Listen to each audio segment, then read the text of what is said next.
Hello दोस्तों, आपके YouTube channel Veeru vision study में एक बार फिर स्वागत है। दोस्तों, आज हम पढ़ने वाले हैं संविधान में भाग 4। पिछली वीडियो में हम बता चुके हैं भाग 3 को और उसी क्लास को हम कंटिन्यू आगे भाग 4 को पढ़ेंगे।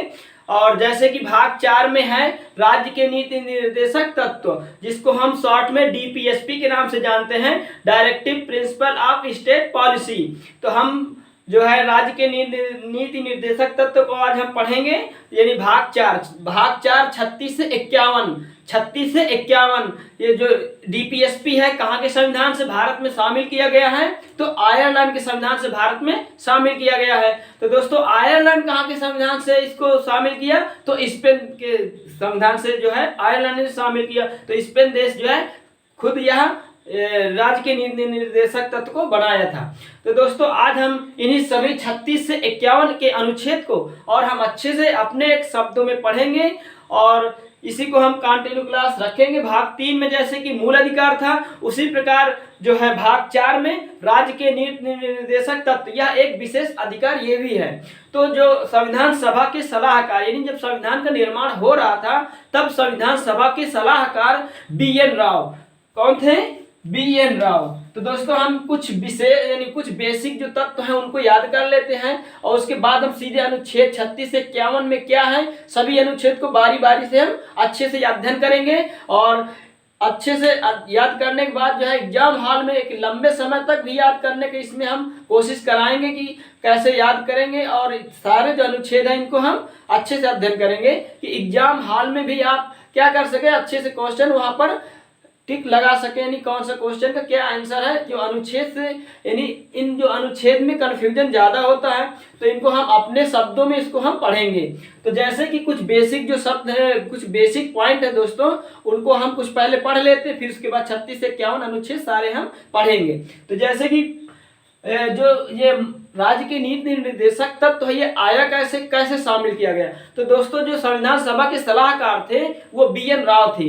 तो BN राव ने जो संविधान का निर्माण जब हो रहा था तो दो तरीके के जो है दो तरह के मौलिक अधिकार की बात रखी। तो जैसे कि एक मौलिक अधिकार भाग 3 जो लागू हुआ है वो मौलिक अधिकार जो कहा जाता है, और जो राज्य के नीति निर्देशक तत्व ये भी एक क्या विशेष प्रकार का अधिकार है।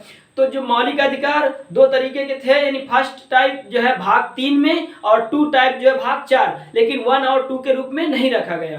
तो जो राज्य के नीति निर्देशक तत्व और जो मौलिक अधिकार दोनों में डिफरेंट क्या है दोस्तों, जब संविधान सभा के जो सलाहकार थे BN राव यानी बेनेगल नरसिंह राव, तो इन्होंने बताया कि जो संविधान में दो तरह के मौलिक अधिकार शामिल किए जाए। एक मौलिक अधिकार वो हो कि जब संविधान लागू हो तो तुरंत मौलिक अधिकार जनता को दिया जाए, और एक मौलिक अधिकार वो हो कि जब राज्य यानी कि पर्याप्त संसाधन, यानी राज्य जो है उस विकास यानी उस सक्षम हो जाए, उस जो 36 से 51 में दिए गए प्रावधान है उनको देने के लिए क्या हो, सक्षम हो, तब जो यह धीरे धीरे राज्य क्या करेगी, एक एक मौलिक अधिकार को यानी राज्य के नीति निर्देशक तत्व के जो दिए गए प्रावधान है धीरे धीरे क्या करेगी, सरकार लागू करेगी।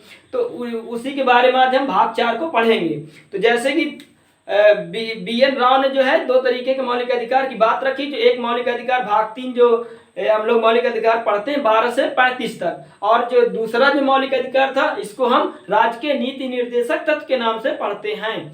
तो इसमें क्या होता है दोस्तों कि जो राज्य के नीति निर्देशक तत्व है यह सरकार अपनी मर्जी से देगा और इस पर कोई न्यायालय की शरण नहीं ले सकता है कि कोई मतलब यह कह दे कि राज्य के नीति निर्देशक तत्व में यानी कि बुढ़ापे में जैसे पेंशन पाना, प्रसूति सहायता है, या आर्थिक सामाजिक में या राजनीतिक लोकतंत्र न्याय की बात कही गई, या सामाजिक आर्थिक लोकतंत्र की बात कही गई। तो दोस्तों, यह सरकार अपनी मर्जी से देगी। यदि सरकार की मर्जी है तो जनता को देगी, नहीं मर्जी तो नहीं देगी। इस पे कोई न्यायालय की शरण नहीं ले सकता है। तो इसीलिए दोस्तों, इसमें एक कथन जो है KT शाह ने बोला था कि यह उस बैंक के चेक समान है कि जो बैंक अपनी मर्जी से देगी। तो यह KT शाह का जो है कथन था। तो इसी के साथ हम दोस्तों अगला पॉइंट पे हम सीधे 36 से 51 तक अनुच्छेद के बारे में हम पढ़ेंगे, कौन सा अनुच्छेद में क्या है। तो दोस्तों, एक और इसमें जो पॉइंट है कि इसका मुख्य उद्देश्य क्या था। तो जब BN राव ने यह संविधान में लागू करने की बात की तो अंबेडकर जी ने इसको क्या किया, मुख्य जो उद्देश्य के रूप में बनाया कि लोक कल्याणकारी राज्य बनाने की स्थापना की बात रखी कि जो 36 से 51 में दिए गए प्रावधान है, यह लोक कल्याण, लोक मतलब जनता यानी पब्लिक यानी वेलफेयर, लोक कल्याण, कल्याण का मतलब वेलफेयर, तो पब्लिक वेलफेयर जो है उसकी बात रखी गई। तो लोक कल्याणकारी राज्य बनाने की स्थापना, और दूसरा एक और था इसका मुख्य उद्देश्य में कि सामाजिक आर्थिक लोकतंत्र की स्थापना। तो जो बाबा साहब भीमराव अम्बेडकर जी जो थे, उन्होंने लोक कल्याणकारी में एक और शब्द जोड़ा कि सामाजिक और आर्थिक लोकतंत्र की स्थापना करना।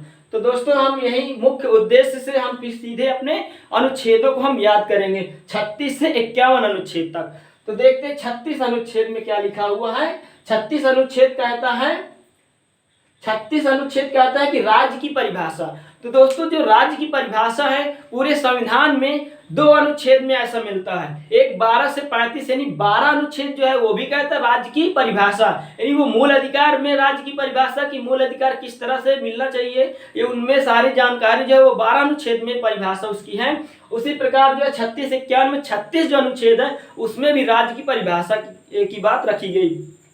जो राज्य की परिभाषा, तो इसमें दोस्तों राज्य कौन से हैं, यहाँ पर बिहार उत्तर प्रदेश की सिर्फ बात नहीं कर रहा, यहाँ पर जो है कोई ऐसी संस्था हो, यानी कोई ऐसी संस्था जो आत्मनिर्भर हो और स्वयं का क्या हो, नियम कानून बनाना जानती हो और उसका कोई निश्चित क्षेत्र हो, तो उसे जो है राज्य के जो 36 अनुच्छेद में उसे राज्य का दर्जा दिया गया है। तो यहाँ पर राज्य की परिभाषा का उल्लेख इस तरह से मिलता है। उसके बाद 37 कहता है कि यह न्यायालय द्वारा प्रवर्तनीय नहीं है, मतलब 36 से 51 के जो प्रावधान दिए गए हैं कि यह सरकार अपने मर्जी से है कि जनता को दे या न दे, तो यहाँ पर जनता को सरकार अपने मन मर्जी से देगी, इस पे कोई जोर जबरदस्ती सरकार पे नहीं है। तो अब यहाँ पर जो है कोई न्यायालय नहीं जा सकते, यानी न्यायालय द्वारा यह प्रवर्तनीय नहीं है, जैसे कि मूल अधिकार न्यायालय द्वारा प्रवर्तनीय है, राज्य के नीति निर्देशक तत्व तो न्यायालय द्वारा प्रवर्तनीय नहीं है। उसके बाद हम पढ़ेंगे 38 अनुच्छेद कहता है लोक कल्याण की अभिवृद्धि, मतलब कहने का इसमें जो 3 वर्ड जोड़े गए हैं, एक सामाजिक, एक आर्थिक, राजनैतिक। तो सामाजिक में क्या है कि सभी को ऊंच नीच जो है, जो ऊंच नीच मतलब जो जाति के लोग हैं उनको क्या है समाज में मतलब उनको बराबर सरकार करने का प्रयास कर रही है। उसके बाद आर्थिक मतलब कोई अमीर है कोई गरीब है, तो उसमें कोई अनेक प्रकार की योजनाएं सरकार गरीबों के लिए लाती, तो उसमें गरीब यानी अमीर है तो वो भैया अमीर है तो कमा खा रहा अच्छे से, तो उसको बढ़ावा दे रही तो आप बढ़िए। लेकिन जो नीचे गरीब लोग हैं उनको भी सरकार अच्छी योजनाएं ला के उनको क्या करती है, उनको बराबरी का कुछ दर्जा दे रही कि कुछ मतलब ये भी ऊपर उठे। तो जो बराबर करने का जो दर्जा है वो सरकार इस पर जोर कर रही है, प्रयास कर रही है। उसके बाद राजनीतिक न्याय, मतलब ये तीनों प्रकार के क्या है, न्याय मिलना चाहिए जनता को। उसके बाद हम पढ़ेंगे 39 नंबर, जो 39 अनुच्छेद है, इस पे कहा गया समान कार्य के लिए समान वेतन। तो दोस्तों ये क्या है कि समान कार्य समान वेतन, मतलब कोई कार्य जो है पुरुष करे या स्त्री करे, तो पुरुष और स्त्री में जो है दोनों में क्या है समान कार्य करेंगे तो समान उनको वेतन दिया जाएगा। तो किस अनुच्छेद के तहत है, तो 39 के तहत। अगला अनुच्छेद है दोस्तों 39 का, जो 39 का है तो ये दोस्तों 42 नंबर का जो संविधान संशोधन है 1976 में, उस टाइम पर इसको जोड़ा गया है। यानी कि क्या लिखा हुआ 39 का में, 39 का जो है दोस्तों संविधान लागू होने के बाद जोड़ा गया है, और 42 नंबर का जो है संविधान संशोधन 1976 में। तो इसमें लिखा समान न्याय एवं निःशुल्क विधिक सहायता। तो दोस्तों जो समान न्याय है, सभी को समान न्याय मिलना चाहिए, एवं निःशुल्क विधिक सहायता, मतलब विधिक सहायता मतलब कानूनी जो सहायता है सरकार उसको क्या करेगी, निःशुल्क प्रोवाइड करेगी। तो यहाँ पर जो समान न्याय एवं निःशुल्क विधिक सहायता, सभी को समान न्याय मिले और निःशुल्क विधिक सहायता, यानी किसी का जैसे किसी के पास जो है वकील करने का नहीं है कोई प्रावधान, तो वहां पर सरकार क्या करती है उनको वकील यानी मुकदमा जो लड़ने के लिए या उसका जो केस लड़ने के लिए क्या है कि उस पर कानूनी सहायता के लिए वकील सरकार उसको देती है। तो वहां पर निःशुल्क सहायता जो है कानूनी सहायता वहां पर प्रदान किया जाता है सरकार के द्वारा। तो 39 का में दोस्तों ये लिखा हुआ है। अब उसके बाद 40 में क्या है दोस्तों, ग्राम पंचायत का गठन। तो दोस्तों जब संविधान लागू हुआ था तब ये ग्राम पंचायत जो है अनुच्छेद 40 में तब से आया। लेकिन क्या हुआ कि इस पे राज्य जो है मन मर्जी से था कि राज्य का मन होगा तो वह ग्राम पंचायत लागू करेगा, नहीं मन होगा तो राज्य नहीं लागू करेगी। इस पे कोई न्यायालय द्वारा इस पे प्रवर्तन ही नहीं है कि आप इस ग्राम पंचायत को लागू करिए, कोई जबरदस्ती नहीं था। तो दोस्तों कुछ दिन संविधान 26 जनवरी 1950 से पूरे देश में लागू हुआ, लेकिन ग्राम पंचायत जो संविधान जब लागू हुआ उस टाइम पर ग्राम पंचायत किसी भी राज्य में लागू नहीं था। तो कोई इस प्रकार से जैसे लागू नहीं था तो एक पहली बार जो है 2 अक्टूबर 1959 को राजस्थान के नागौर जिले से पहली बार ग्राम पंचायत का गठन हुआ। उस टाइम प्रधानमंत्री पंडित जवाहरलाल नेहरू थे और उसका उद्घाटन किए। तो दोस्तों ग्राम पंचायत जो है ये महात्मा गांधी ग्राम पंचायत के समर्थक थे और डॉक्टर भीमराव अंबेडकर ग्राम पंचायत के विरोधक थे, यानी विरोधी थे। तो इसीलिए 2 अक्टूबर को ग्राम पंचायत नागौर जिला राजस्थान से पहली बार लागू हुआ, 2 अक्टूबर 1959 से, और दूसरी बार आंध्र प्रदेश के अनंतपुर जिला से लागू हुआ। तो दोस्तों ग्राम पंचायत अब क्या हुआ कि जैसे पूरे देश में लागू होने के लिए तो था लेकिन राज्य लागू नहीं कर रहे थे। तो इसलिए एक 73वां संविधान संशोधन 1992-93 में पास किया गया और कह दिया गया यह एक संवैधानिक इसको दर्जा दिया गया कि अब जो है पूरे देश में ग्राम पंचायत का गठन होना चाहिए। तो अब ये सभी राज्य में ये ग्राम पंचायत का प्रावधान कर दिया गया। अब उसके बाद अनुच्छेद 41 कहता है कि कुछ दशाओं में सरकारी सहायता। तो दोस्तों ये क्या है कि कुछ दशाओं में सरकारी सहायता। तो जैसे इसमें सरकारी सहायता दोस्तों क्या है कि राज्य सरकार जो है कि अपने अपने राज्यों में जैसे कि अलग अलग ये राज्यों में सरकारी सहायता अलग अलग मिलता है। जैसे कि कुछ राज्य हैं बूढ़े लोगों को पेंशन की योजना लाई है। उसके बाद कुछ विकलांग लोगों को जैसे सरकारी बस में आने जाने का पास, या विकलांग लोगों को आने जाने की जो है गाड़ियों की कुछ व्यवस्था, जैसे साइकिल जो है 3 पहिया वाली। उसके बाद इसमें शिक्षा का भी प्रावधान। तो शिक्षा जो है ये प्रौढ़ शिक्षा है, यानी कि कुछ राज्य हैं जो बूढ़े लोगों को क्या है स्कूल की जो है शिक्षा दिलाते स्कूल में बूढ़े लोगों को। तो यहाँ पर इस तरह की कुछ योजनाएं हैं जो सरकारी सहायता उनको दिया जाता है। उसके बाद 41 अनुच्छेद में दोस्तों यही हो गया। उसके बाद 42 अनुच्छेद कहता है न्याय संगत एवं मानवीय दशा प्रसूति सहायता। तो दोस्तों ये क्या होता, तीनों शब्द का मतलब समझिए। उसके बाद फिर 42 हम पढ़ लेंगे। तो न्याय संगत मतलब ऐसा कोई वर्क हो कि जहां पर काम करने का क्या हो, उसका मतलब न्याय मतलब संगत का मतलब ऐसा कोई वर्क कि जहां पर हम वो काम करने की इच्छुक हों। और मानवीय दशा मतलब कि इसका तात्पर्य दोस्तों महिलाओं से ज्यादातर है और प्रसूति सहायता भी पूरा महिलाओं से है। यानी हम कह सकते हैं कि मानवीय दशा ऐसा है कि जैसे कोई हार्ड वर्क है, जैसे ग्रुप डी नौकरी एक है जो हार्ड वर्क ट्रैक मेंटेनर की होती है। तो अब ट्रैक मेंटेनर ड्यूटी करते करते मान लीजिए उसको फीवर आ गया या बीमार पड़ गया, तो उसको क्या हुआ दोस्तों कि अब उसको हार्ड वर्क में यानी जो काम वो कर रहा था, अब दूसरे दिन यानी ड्यूटी जाए, अगर वो कह दिया जाए कि आप यही काम कर रहे थे यही वर्क करिए, तो उसको क्या होगा, यहाँ पर मानवीय दशा का उल्लंघन होगा। क्योंकि अब वो काम करने की इच्छुक नहीं है, अब उसका काम वो नहीं कर सकता क्योंकि वो बीमार है पहले से, अब हो चुका है। अब उनको क्या करना चाहिए कि कोई ऐसा काम दे दिया जाए कि वह आसानी कुछ काम दे दिया जाए जिससे वह अपनी ड्यूटी कर सके। उसके बाद इसमें और एक होता है जैसे कि महिला होती है दोस्तों, महिला की मान लो ग्रुप डी में नौकरी लग गई, अब उसके बाद मान लो वो गर्भवती हो गई, तो अब वह जो है 3 से 4 महीने मान लो अगर है ऐसा कुछ, तो अब वो काम नहीं हार्ड वर्क नहीं कर सकती। तो उनको कुछ ऐसा मतलब जो है सुविधा दे दिया जाए कि जिससे वह आसान काम कुछ कर सके और धीरे धीरे करके अपनी ड्यूटी को करती रहे, तो जिससे उसका वेतन भी नहीं कटेगा और ड्यूटी भी चलती रहेगी। तो इस तरह से यह मानवीय दशा का अर्थ निकला दोस्तों।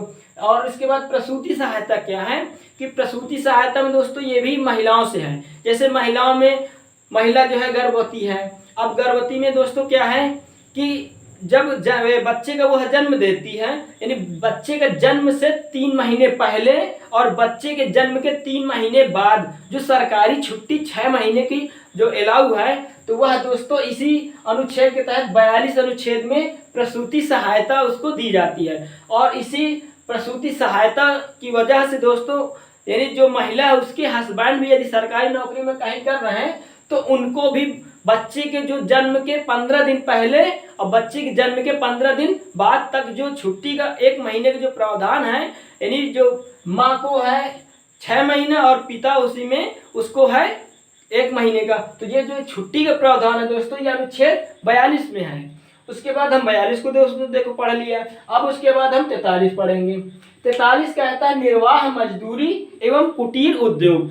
तो दोस्तों राज्य सरकार को कुछ ऐसा मतलब सैलरी के बारे में बात कर रहा कि मजदूर की कुछ कुल इतनी सैलरी हो कि उसका निर्वाह जीवन चल सके, मतलब कि उसके जीवन में जो है निर्वाह में जो जीवन जीने का जो तरीका यानी जो खर्च है उसको इतनी सैलरी सरकार दे मजदूर को कि उसकी निर्वाह जीवन चल सके।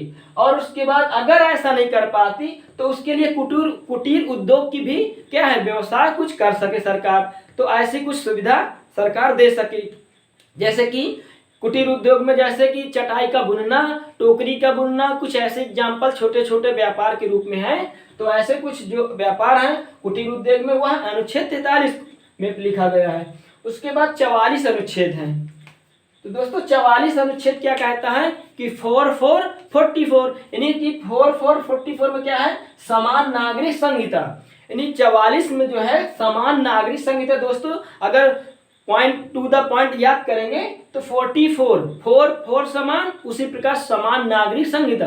तो दोस्तों इसको मतलब क्या है, जैसे अपने भारत देश में 2 तरीके के कानून होते हैं, एक होता है सामाजिक, एक होता है व्यक्तिगत। तो जो सामाजिक होता है वह उसमें जो है जो न्याय की बात अगर कानूनी बात करें यानी तो उस पर क्या है जैसे क्रिमिनल केस होता है, क्रिमिनल केस जो है ये सामाजिक है क्योंकि हर कोई भी धर्म का हो, चाहे वो मुस्लिम धर्म का हो, चाहे वो हिंदू धर्म का हो, चाहे वो ईसाई धर्म का हो, किसी भी धर्म का होगा तो उसको क्या है जो नियम कानून है वो सभी के लिए बराबर है। तो क्रिमिनल केस है जैसे दीवानी केस कुछ ऐसे हैं जिसपे सामाजिक केस लगाए जाते हैं यानी। और उसके बाद जैसे व्यक्तिगत समय है तो व्यक्तिगत जो कानून होता है जैसे विवाह या तलाक का या जो है गोद लेना किसी को, या और जैसे वंशानुगत जो है प्रॉपर्टी का जो है नाम लिख देना, जैसे कि पिता का लड़का जो है पिता की अपने नाम के जो प्रॉपर्टी होती है वो उसके नाम लिख जाती है।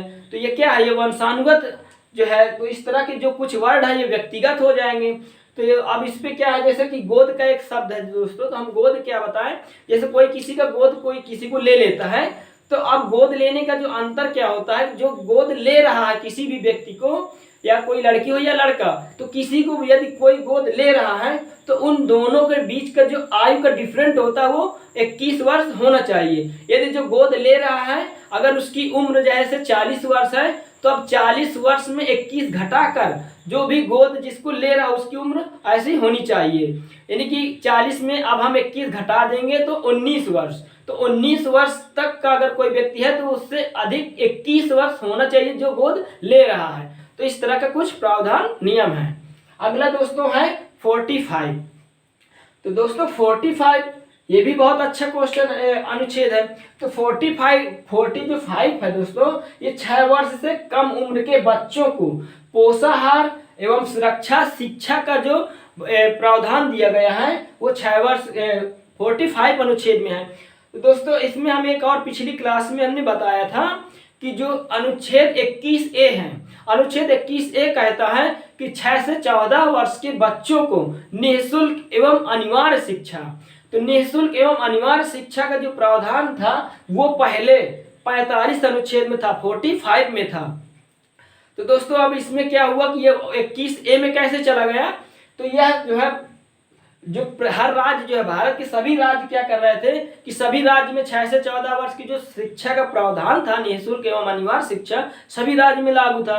तो इसलिए दोस्तों यह सक्षम हो चुकी थी सरकार तो देने के लिए, इसलिए अटल बिहारी वाजपेयी की जो सरकार थी 2002 में तो 86 नंबर का संविधान संशोधन हुआ और 2002 में, और यहाँ 45 के लिखे गए वर्ड यानी 6 से 14 वर्ष के जो निःशुल्क एवं अनिवार्य शिक्षा का जो प्रावधान था ये मूल अधिकार अनुच्छेद 21A में रख दिया गया। तो अब 21A में ही क्यों रखा गया दोस्तों? तो और 23-24 में रख देते या 19-18 में रख देते, 20 में रख देते, लेकिन 21 में ही क्यों रखा गया? क्योंकि 21 अनुच्छेद कहता है कि प्राण एवं दैहिक स्वतंत्रता, यानी कोई किसी की प्राण नहीं ले सकता, जिस प्रकार उसी प्रकार कोई किसी की शिक्षा नहीं छीन सकता। इसीलिए उसको मूल अधिकार में जोड़ा गया कि 6 से 14 वर्ष के बच्चों को शिक्षा अनिवार्य है। तो इसीलिए अनुच्छेद 21 में 21A बना दिया गया कि कोई किसी की शिक्षा भी नहीं छीन सकता। इसी प्रकार हम दोस्तों जब 45 अनुच्छेद खाली हो गया था, तो इसीलिए 45 अनुच्छेद में जो है क्या रखा जाए, तो उसमें बना दिया गया कि 6 वर्ष से कम उम्र के बच्चों को पोषाहार, सुरक्षा एवं शिक्षा का प्रावधान दिया गया। तो यह सरकार लागू कर दिया। अब उसके बाद 46 अनुच्छेद पढ़ेंगे, यानी 46 जो अनुच्छेद है दोस्तों, यानी SC यानी अनुसूचित जाति, ST मतलब अनुसूचित जनजाति या अन्य कमजोर वर्गों के शैक्षिक एवं आर्थिक हितों का बढ़ावा देना। मतलब कि अनुसूचित जाति, अनुसूचित जनजाति एवं अन्य कमजोर वर्गों के जो व्यक्ति हैं उनको शैक्षिक एवं आर्थिक हितों को बढ़ावा देना। मतलब शिक्षा के संबंधित एवं आर्थिक मतलब पैसे से लेने देने का जो संबंध है उनको क्या है, अधिक कुछ बढ़ावा दे रही सरकार। उसके बाद हम पढ़ेंगे 47 अनुच्छेद 47 क्या कहता है कि लोगों के जीवन स्तर में सुधार। तो दोस्तों अनुच्छेद जो 47 है, लोगों के जीवन स्तर में सुधार किस प्रकार सुधार कर रही। तो दोस्तों हम इसको लिख दे रहे हैं, आगे कुछ पॉइंट था, कह रहा है कि जब लोगों के जीवन स्तर में सुधार होगा तो सुधार किस प्रकार से होगा, उसके पोषाहारण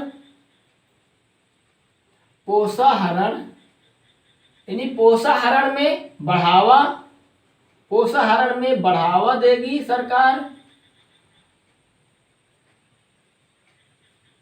पोषाहारण में बढ़ावा देगी एवं शराब एवं नशीले जो दवाएं हैं, नशीली दवाओं पर प्रतिबंध लगाएगी। शराब एवं नशीली दवाएं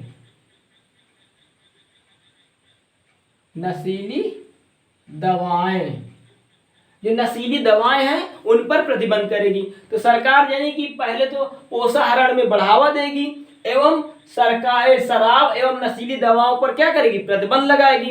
तो जैसे कि दोस्तों पोषाहार क्या है, जैसे कि गांव में अनाज जो है कोटे में मिलता है, यानी सरकार क्या करती है 17 से 18 रुपए किलो का गेहूं खरीदती है या चावल खरीदती है, 2 से 2.5 रुपए या 3 रुपए अधिकतम वो कोटे में जो है गरीबों लोगों को क्या कर रही सरकार, अनाज बांट रही है। तो इस तरह से पोषाहार में बढ़ावा दिया। उसके बाद शराब पे प्रतिबंध, मतलब कि जैसे कि बिहार राज्य सरकार क्या है कि शराब का प्रतिबंध किए हुए है।